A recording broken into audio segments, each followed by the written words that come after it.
যেনে পাহৰি লবলৈ বাতৰি কেনে আছো বাৰু আজি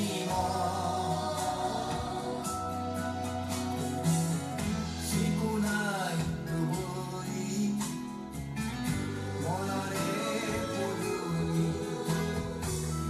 জপনা খুলি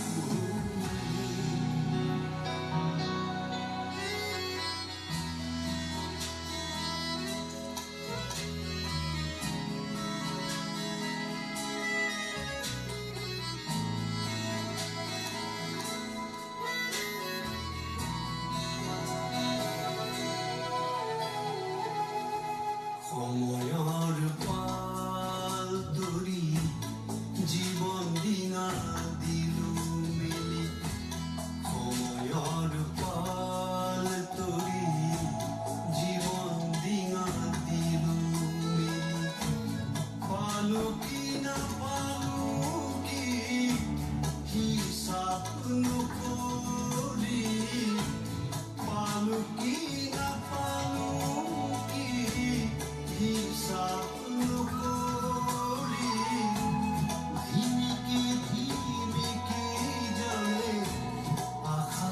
গীতটিৰ কথাবিলাক নিশ্চয় আপোনালোকে অনুধাৱন কৰিব পাৰিছে।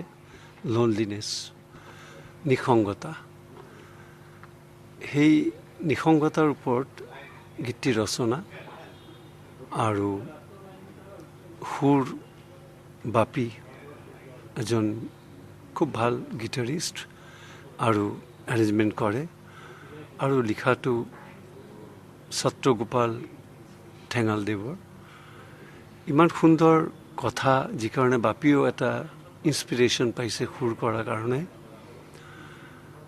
গীতটিত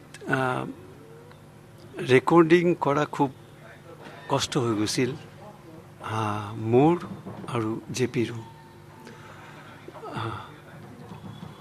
মোৰ আৰু জেপিৰ বাবে দুয়োৰে বাবেই খুব কষ্টকৰ হৈছিল, কিয়নো আমি আমাৰ অতীতটোক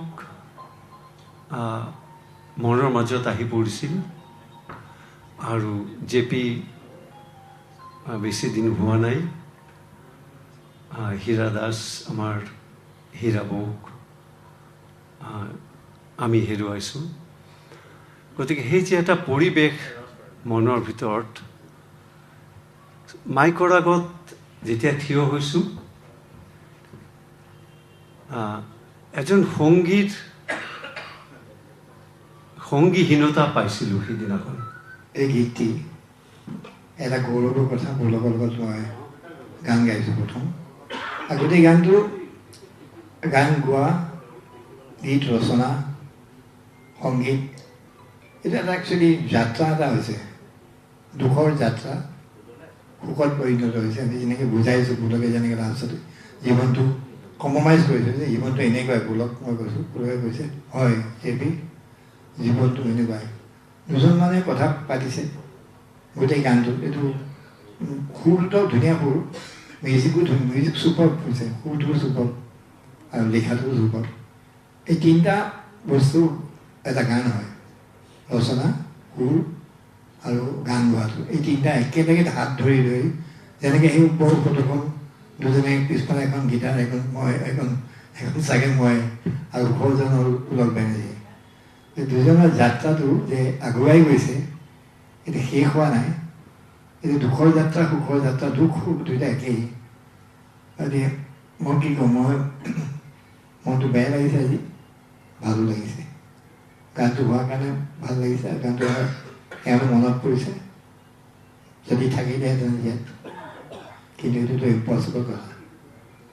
থাকাহেঁতেন ভাল পালোঁ, মই ভাল পালোঁ, তেওঁ ভাল পালে, ইমানেই মোৰ বেছি কথা ক'ব নাই।